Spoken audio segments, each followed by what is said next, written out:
সুলতানুল হিন্দ খাজা গরিবে নওয়াজ আতায়ে রাসূল তেনার কথা না বললে নয়। তেনার কাছে এসে এক যুবক জিজ্ঞেস করতেছে, হুজুর ইশক ক্যা হে, প্রেমটা কি? আল্লাহ রাসূলের মহব্বতের প্রেমটা কি? খাজা গরিবে নওয়াজ একটা বলে উঠলেন। একটা হাদিস মনে পড়লো, খাজা গরিবে নওয়াজ নিজে বলছেন হাদিসটা। বলেন এরকমই নবীজির সামনে এরকম সাহাবারা বসে আছে, এক সাহাবা জিজ্ঞেস করছিলেন, ইয়া রাসূলুল্লাহ ইশক ক্যা হে, ভালোবাসাটা কি? এই প্রশ্ন যখন করলেন, পিছনে শেরেফুদ আলী বসেছিলেন।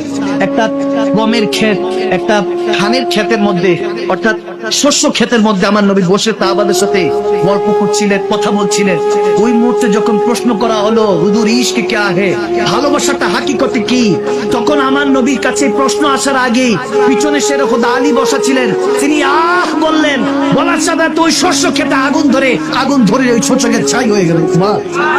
আমার নবী বলেন, জিসকে দিল মে ইতনা ইশক है आग निकाल से आग लग जाता है, যার অন্তরে এতটুকু প্রেম আছে, বের হতে দেরি নাই, আগুন লেগে যায়, বুঝবা তার অন্তরে আল্লাহ ইশক রেখেছেন, তার অন্তরে প্রেম রেখেছেন। খাজা গরিবে নওয়াজ বলতেছে, ফির ভি তুম সুননা চাহতে হো, জানতে চাও যে প্রেমটা কি? তাহলে শুনো, যখন তোমার প্রেম হয়ে যাবে আল্লাহর সাথে, রাসূলুল্লাহর সাথে, তখন তোমার দুনিয়ার খেয়াল, দুনিয়ার ऐश ও আরাম, দুনিয়ার শোহরত, ইজ্জত, দৌলত, নারী, বাড়ি, গাড়ি, এই যত রকমের দুনিয়ার জিনিস আছে, তোমার কাছে আর সেলিব্রিটি ভালো লাগবে না, পপুলারিটি ভালো লাগবে না।